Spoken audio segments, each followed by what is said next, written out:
ఇవాల్టి రోజు ఈ జ్ఞానోపాసనకి జిజ్ఞాసువులందరికీ ముముక్షువులందరికీ నా ఆత్మీయ ఆధ్యాత్మిక సహోదరులందరికీ నా సహదేవులందరికీ శిరస్సు వంచి మీ పాదాల దగ్గర ఉంచి నమస్కరించుకుంటూ ఇవాల్టి ఈ ఆధ్యాత్మిక జ్ఞానోపాసనకి స్వాగతం సుస్వాగతం.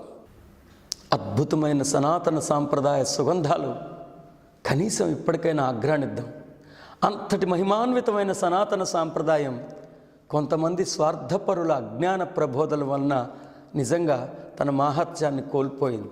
ముఖ్యంగా నేటి మానవుడు వాటి అంతరార్థాలని అర్థం చేసుకోలేక విఫలమవుతూ దాన్ని తప్పుపడుతూ వచ్చాడు. నిజానికి నేటి మానవుడు సనాతన సాంప్రదాయం యొక్క అంతరార్థాన్ని అర్థం చేసుకోలేక ఒక్కోసారి సనాతన సాంప్రదాయాన్ని తప్పుపడుతున్నాడు. నేను ఎవరిని తప్పు పట్టడానికి ప్రయత్నించట్లేదు సుమా. ఆ తప్పు మీరు చేయకూడదన్న ఆందోళనే నేను ఈ జ్ఞానాన్ని ఉపదేశించడానికి కారణం. మరి అనేక మంది మీకు అందుబాటులోకి వచ్చి దేవుడి కాళ్ళల్లోంచి పుట్టినవాడిది ఒక్కలం, దేవుడి శిరస్సులోంచి పుట్టినవాడిది ఒక్కలం, దేవుడి నాభిలోంచి పుట్టినవాడిది ఒక్కలం అని చెప్తూనే ఉన్నారు. మీరు నమ్ముతూనే ఉన్నారు కదా. ఒక్కసారి మీరు అంతర్ముఖులై యోచించండి. నేను దేవుడి కాళ్ళల్లోంచి పుట్టిన కులానికి సంబంధించిన వాడినైనా, దేవుడు వేళల్లోంచి పుట్టుకొచ్చిన కులానికి సంబంధించిన వాడినైనా, నేను దైవంలోంచే పుట్టుకొచ్చా కదా. దైవంలోంచి పుట్టుకొచ్చింది దైవం కాకుండా ఎలా ఉంటుందని ఒక్కసారి మీరు ప్రశ్నించండి. వాళ్ళని నిలదీయక్కర్లా, మీరు రియలైజ్ అయితే చాలు. దైవంలోంచి జన్మ పునికి పుచ్చుకున్నది ఏదైనా దైవమే కదా. దైవం కానటువంటి దానికి జన్మనివ్వలేరు కదా. నేను దైవం కాళ్ళల్లోంచి పుట్టుకొచ్చిన, దైవం వేళ్లల్లోంచి పుట్టుకొచ్చిన, దైవంలోంచే పుట్టుకొచ్చా కదా. దైవంలోంచి పుట్టుకొచ్చిన నేను దైవాన్నే అని సవినయంగా సగౌరవంగా ప్రకటించండి. మళ్ళీ ఆ సనాతన సాంప్రదాయాన్ని మానవ మస్తిష్క క్షేత్రంలో అనుష్ఠానం చేసుకోండి. మీ గురించి మీకు ఇంకా తెలియని సత్యం, ఎప్పటికైనా తెలుసుకుని తీరాల్సిన సత్యం, సాక్షాత్తు ఆ దైవం స్వయంగా మీరేను. నేను చెప్తున్న ఈ అద్భుతమైన జ్ఞానాన్ని ఇంకా మీరు అనుమానిస్తూ ఉంటే, నేను చెప్పాను కాబట్టో మరొకరు చెప్పారు కాబట్టో ఇంకా మీరు తిరస్కరిస్తూ ఉంటే, అయ్యా శిరస్సు వంచి నమస్కరించుకుంటూ వేడుకుంటున్నాను. సనాతన సాంప్రదాయం ఈ మహాసత్యాన్నే మానవ సంతతికి తెలియజేసింది సుమా. ఒక్కసారి భగవద్గీతలో 4 శీర్షికలని, ఆ ప్రకరణాల యొక్క శీర్షికల్ని ఒక్కసారి మీరు అధ్యయనం చేయండి. భగవద్గీతలో 4 అధ్యాయాల యొక్క శీర్షికలు క్షేత్రజ్ఞ విభాగయోగం, గుణత్రయ విభాగయోగం, శ్రద్ధాత్రయ విభాగయోగం, దైవ ఆసుర సంపత్ విభాగయోగం. అంటే ఏంటండి? క్షేత్రం యొక్క లక్షణాలు, క్షేత్రజ్ఞుడి యొక్క లక్షణాలు ఒకడిలోనే కలిసిపోయి ఉన్నాయి కాబట్టి ఏవి క్షేత్రం యొక్క లక్షణాలో, ఏవి క్షేత్రజ్ఞుడి యొక్క లక్షణాలో తెలుసుకోమని కదా గీతాచార్యులు ఉపదేశించింది. క్షేత్రము క్షేత్రజ్ఞుడు వేరువేరైతే మనం వేరు చేయాల్సిన అవసరం ఏముంది? కనీసం ఇప్పటికైనా అర్థం చేసుకోండి. మనలోనే క్షేత్రం యొక్క లక్షణాలు, మనలోనే క్షేత్రజ్ఞుడి యొక్క లక్షణాలు సమ్మిళితమై ఉన్నాయి కాబట్టి ఏది క్షేత్రజ్ఞుడి యొక్క లక్షణమో, ఏది క్షేత్రం యొక్క లక్షణమో తెలుసుకుని ఈ రెండింటిని విడదీసి విభాగం చేసి యోగం నీ సహజత్వమే అన్న దైవంతో కలిసిపోమని ఉపదేశించారు. మరొకసారి చెప్తున్నా, ఆ ప్రకరణం యొక్క శీర్షికలోనే అద్భుతమైన జ్ఞానం పొసిగి ఉన్నది కదా. ఇంకా ఎందుకు ఆలోచిస్తున్నారు? ఇంకా సనాతన సాంప్రదాయంలో జన్మ తీసుకుని మరి ఈ మహాసత్యాన్ని అర్థం చేసుకోవటానికి వెనకాడుతున్నారు. ఇక అజ్ఞానపు రోజులకి స్వస్తి పలకండి, సుజ్ఞానపు రోజులకి స్వాగతించండి. అది మీతోనే మొదలవ్వాలి, మీతోనే ఆరంభం అవ్వాలి. ఇంకా భయపడుతున్నారా? మరొక్కసారి నేను మీకు తెలియజెప్తున్నాను. మీరే దైవం అని గీతాచార్యులైన శ్రీకృష్ణుడే ఉపదేశించారంటానికి భగవద్గీతలోని 4 అధ్యాయాల యొక్క శీర్షికల్ని ఒక్కసారి శ్రద్ధగా గమనించండి. క్షేత్రజ్ఞ విభాగయోగం అంటే ఏంటండి? క్షేత్రం యొక్క లక్షణాలు, క్షేత్రజ్ఞుడి యొక్క లక్షణాలు మనలో సమ్మిళితమై కలగాపులగమై ఉండిపోయాయి. ఏవి క్షేత్రం యొక్క లక్షణాలో, ఏవి క్షేత్రజ్ఞుడి యొక్క లక్షణాలో గీతాచార్యులైన శ్రీకృష్ణుడు ఉపదేశించారు.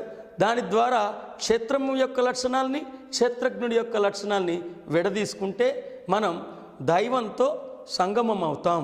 మన నిజ దివ్య స్థితి అయిన దివ్యత్వాన్ని మళ్ళీ పునఃప్రాప్తించుకుంటాం. మన పరమాత్మతో మళ్ళీ మనం ఐక్యం అవుతాం. అదే యోగం. అందుకనే క్షేత్రజ్ఞ విభాగ యోగం. విభాగం అంటే విడిపోవటం, యోగం అంటే కలవటం. దేన్నైతే వదిలించుకోవాలో దాన్ని వదిలించుకుంటే, దేంతో అయితే మనం ఐక్యం అవ్వాలో దాంతో ఐక్యం అవ్వటం సుసాధ్యమేనని గీతాచార్యులు ఉపదేశించారు. సరిగ్గా క్షేత్రజ్ఞ విభాగ యోగం ఎలా అయితే ఉన్నదో, దైవ అసుర సంపత్ విభాగ యోగం కూడా అలాగే ఉన్నది. మరొకసారి ఆ ప్రకరణం యొక్క శీర్షికని మీకు తెలియజేయడానికి ప్రయత్నిస్తున్నాను. దైవ అసుర సంపత్ విభాగ యోగం అంటే ఏంటండి? మనలోనే దైవ లక్షణాలు అంటే శంకరాభరణాలు. శంకరాభరణం అంటే శివుడి మెడలో పాము అనుకుంటున్నారా? దేవదేవుడి దివ్య సుగంధాలు, దేవదేవుడి అద్భుతమైన లక్షణాలు. మరి మనలోనే దైవ లక్షణాలు, మనలోనే ఆసురీ లక్షణాలు అంటే అసుర లక్షణాలు కలగాపులగం అయిపోయి ఉన్నాయి.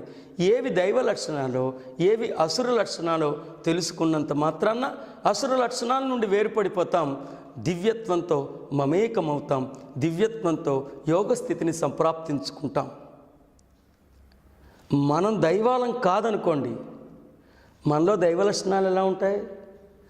మనమే దైవాలం కాబట్టి మనలో దివ్య లక్షణాలు సహజాతంగానే అంతర్గర్భితంగానే అలరారుతున్నాయి. మరి ఇంతకీ అసుర లక్షణాలంటే ఏంటి? అసుర లక్షణాలంటే అక్యుములేటెడ్ టెండెన్సీస్ ఆఫ్ హ్యుమానిటీ. అనేక జన్మలు తీసుకుని ఆ జన్మకు సంబంధించిన పాత్ర యొక్క లక్షణాలు జన్మ వదిలేయంగానే మనం వదిలేయాలి. కానీ కొన్ని లక్షణాలు మనలో బలవంతంగా చొచ్చుకుపోతాయి. మనలోకి బలవంతంగా చొచ్చుకుపోయిన ఆ లక్షణాలే వాసనలు. ఆ వాసనలు పేరుకుపోతే, రోజుకి పెరిగిపోతే, ఆ లక్షణాలన్నీ అనేక జన్మల్లో పేరుకుపోయిన ఆ పాత్రకు సంబంధించిన లక్షణాలే అసుర సంపద. కాబట్టి మనమే దైవాలంటానికి ఈ అధ్యాయం యొక్క శీర్షికే పరమ ప్రమాణంగా మనకి నిలుస్తుంది. మనమే దైవాలం కాబట్టి మనలోనే దైవ లక్షణాలు ఉన్నాయి.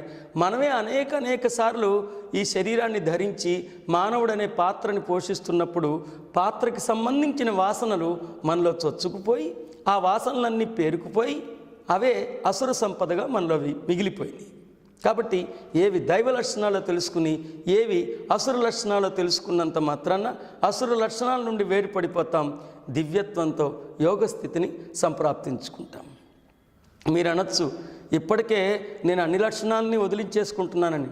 నాయనా, సుజ్ఞానం తెలియకముందు మీరు ఎలా వ్యవహరిస్తారంటే జల్లెడల్లా వ్యవహరిస్తారు. జల్లెడ చెత్తంతా తనలో భద్రంగా పరుచుకుని మంచినంతటిని పంపించేస్తుంది. కానీ అలా కాదు మీరు ఉండాల్సింది, చేటలా ఉండాలి. చేట చెత్తని చెరిగేసి మంచినంతా తనలో ఉంచుకుంటుంది. జల్లెడల్లాగా ఉండమని చెప్పలా శ్రీకృష్ణుడు, చేటలా ఉండమని చెప్పాడు మానవుడికి. అందుకే ఆ సనాతన సాంప్రదాయం యొక్క మాహాత్యాన్ని ఇప్పటికైనా మీరు రుచి చూడండి. ఇప్పటికైనా మీరు మేల్కోవాల్సిన అవసరం ఉంది. కనీసం మీ కుటుంబ సభ్యులకైనా ఈ మాహాత్యాన్ని ఉపదేశించాల్సి ఉంటుంది. అంత అద్భుతమైన సనాతన సాంప్రదాయం ఇప్పుడు ఎటు చూసినా అపార్థాలే, ఎటు చూసినా చేదస్తాలే.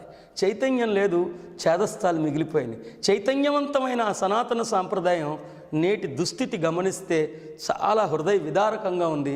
ఎందుకంటే చేదస్థాలమయం అయిపోయింది. అందుకే మనం జల్లెడల్లో కాకుండా చేటల్లా చెత్తని చెరిగేద్దాం, అజ్ఞానాన్ని ప్రక్షాళన చేసుకుందాం, సుజ్ఞానాన్ని సంప్రాప్తించుకుందాం, సర్వజ్ఞులుగా ప్రాజ్ఞులై అలరారుద్దాం. జీవించినన్నాళ్ళు జ్ఞానం కోసమే జీవిద్దాం.